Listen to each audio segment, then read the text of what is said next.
So for those of you that have never seen Rob in action before, I'll give you a quick overview and some gameplay, some torturous, long, difficult, and ultimately unsuccessful gameplay. There's Rob. He's just doing his thing. He's hanging out. When you set him up, he has a couple different things you got to set up. First of all, you have to put a classic NES controller in slot port 2 into his holder. What that allows is these gyros press the buttons. They actually physically press the buttons on the controller.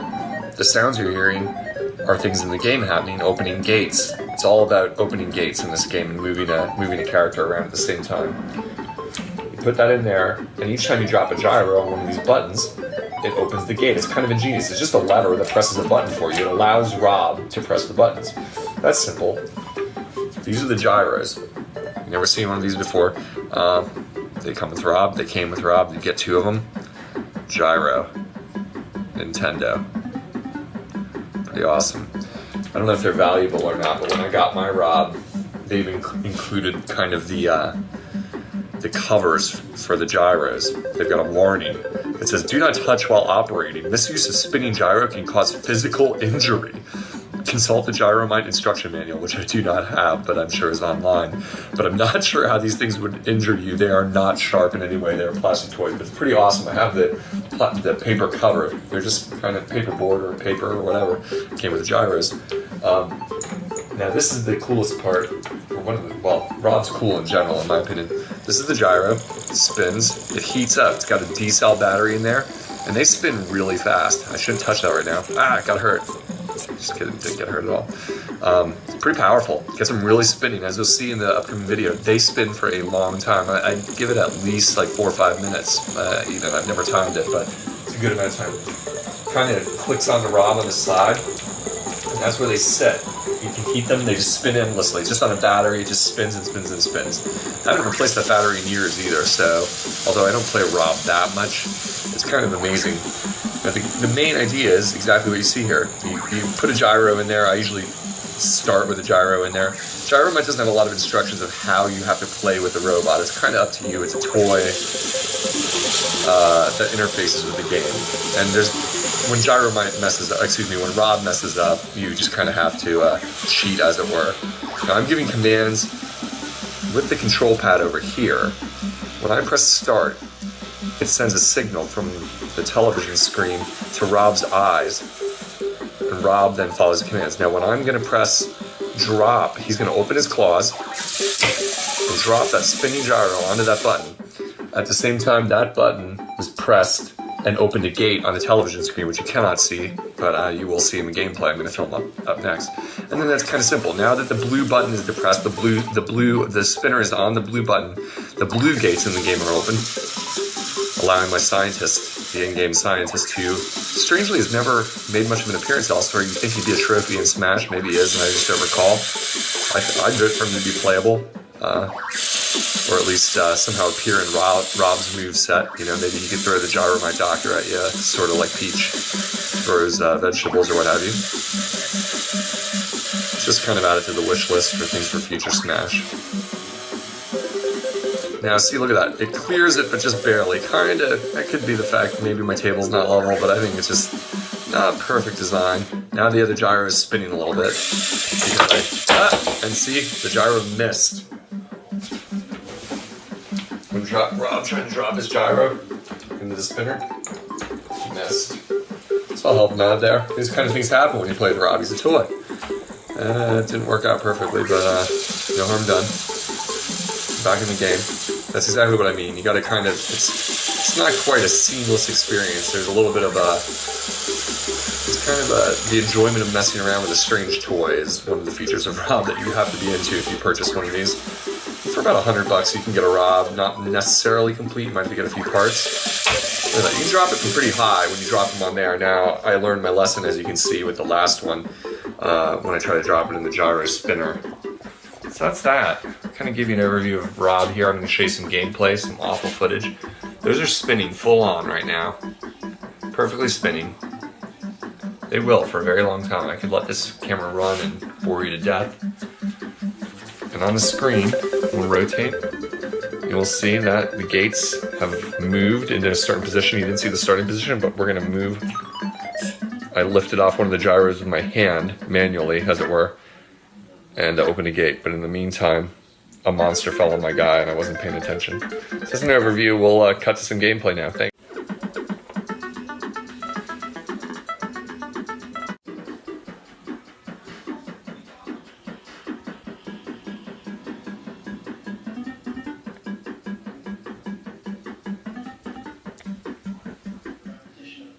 So here we're going to show how you really do it on retro gaming here at the Clay House.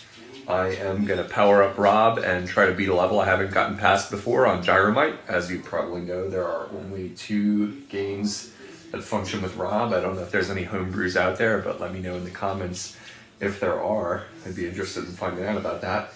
Rob is severely underutilized. I'm going to power up the game. As you can see, it's the classic Robot Gyro, or otherwise known as Gyromite, and we're going to power up his disc spinner. You're going to hear that kick into gear here. It's pretty noisy. Sounds like a jet engine taking off a little bit. Very small jet engine, I guess. Sometimes it gets really noisy and hums a little bit.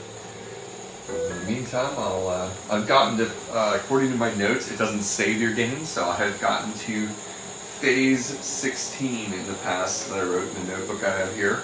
So I am gonna scroll, you just press a button like an original classic Nintendo. You just pick your levels, sort of like Wrecking Crew, other really old games. And I'm gonna pick phase 16. Probably can't see the detail. No, I'm gonna pick phase 17 where I haven't passed here. Probably gonna see me wipe out a whole bunch because this is tough stuff. Operating Rob for those who haven't seen it before. So here we go, see how I can do it. I'm also playing at a very strange angle for the sake of this video. So as you know, the goal is to defuse all the bombs in the maze before time runs out. Time is your main enemy, but those green creatures here, whom you can distract with radishes, are your enemies. They will come and eat you. This is tough. I'm doing my first ever, whatever you want to call it, let's play or whatever. Doing Rob probably is a tough one for the very first one. So I'm operating Rob, and at the same time you are operating the little man on the screen. Now this is a higher phase. There's 40 levels, and I'm on level 16, but they're already pretty hard. Every time you want to make Rob do a command, you have to press start, which turns the screen a different color, as you've seen, and then you, wrong way, you ask him to make a command by pressing left or right or whatever. Now he's holding a spinning gyro, as you can see. I'm going to have him put it down on the blue button in front of him, and that's going to lower the blue gate. Open that up. Gotta press the one that holds his paw down on the button. There we go. As you can see, there's a gyro now spinning. You know what? Should have prepared better here. I gotta go get the other gyro. It's in Rob's little savey spot. Rob is pretty clunky too. Sometimes he'll mess up and bump his own gyros. Now that gyro is spinning this whole time. I would move the camera and show you, but even I'm a one-man film crew for the sake of this retro video. I'm not going to move the camera right now. I'll take some shots afterwards. Maybe I'll insert them to give you a little... I'm going to hit the other gyro. I got right past it. It just barely clears the other gyro. But here's where it gets really clunky. In order for me to lower the red gate, where my guy is stuck, as you can see, I still haven't made any progress virtually, and I've speeded up a third of my time. I've got to get this gyro spinning. I can heat it up. Now look at that. That's pretty awesome. The gyro is heating up in Rob's claws. He's holding it in there and it's getting spun, and his claws are just loose enough so that the gyro can get rotating. Now we're going to bring it back out. I call it hot now. The gyro's hot. It's in play. We can lower the red gate finally, if I can get it over there. We have used up half of my time just about. We're at 568 and counting. Okay, I can move the scientist. And I died. All that for a death. We're gonna start this over. Now I have to raise the gate before somebody comes in and eats me.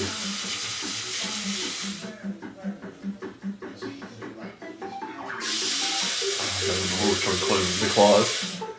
This is agonizing, right? I actually get a lot out of this. I find this really entertaining and fun. Luckily for you, you can skip ahead.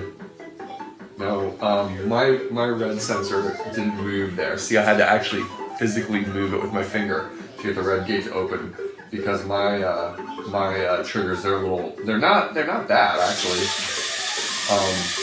That one just sticks a little bit. I could put some oil on it and have it fixed in seconds. Now, I'm not going to go down there and get that one there at the bottom. I have a feeling that's a decoy and I can just get it later. A lot of times Gyromite is a little bit of a trial and error game because you have to, why can't, there we go. Okay. You have to figure out which bombs are the correct ones to get in a very efficient fashion. And you only have a very quick timer. It feels a little unfair by today's standards, but it's fun. I actually find it very fun. These gyros, keep in mind, have been spinning the entire time you've been watching this video. I haven't turned the video off. And they are still rotating perfectly vertically, not supported by anything. I'm going to give you some shots of that and insert them when I'm done here so you can really appreciate that if you've never seen this before. Oh, and I squashed myself because I wasn't paying attention.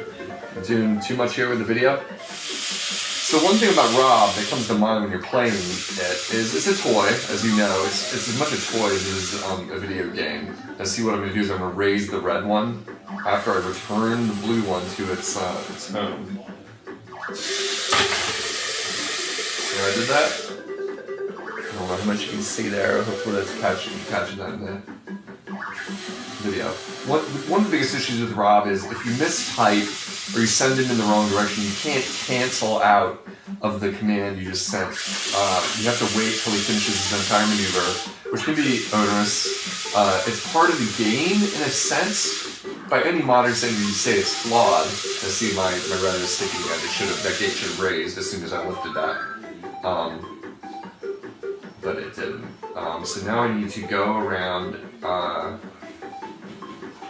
Oh, I can't give a command while I'm on the road.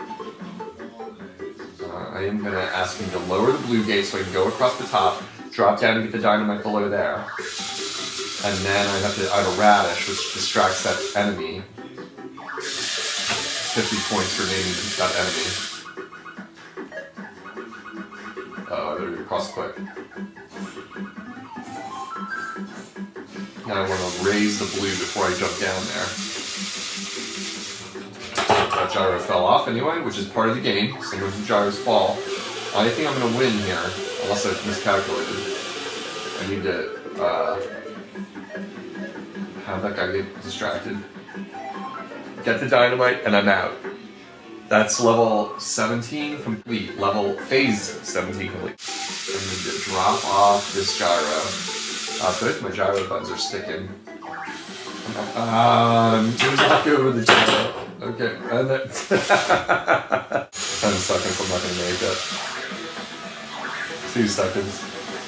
Oh, the whole place blew up. I'm getting better. Oh my god, I hit the button. This game is so clunky. I hit select and it sends you back to the start screen. It cancels you out. Watch this. I gotta wait till the game's in play. One of the buttons, it's either start or selecting. If you hit select and then start in game, which is very possible because you use the start button the entire time to trigger R.O.B, that's how you light the screen for R.O.B. So if you hit start and then type select by accident rather than a robot command, open or close with the buttons here, or left, right, up, down for R.O.B.'s body, you cancel out. See, there's the blue screen. Now we're in pause, but if you hit start again, ridiculous, right?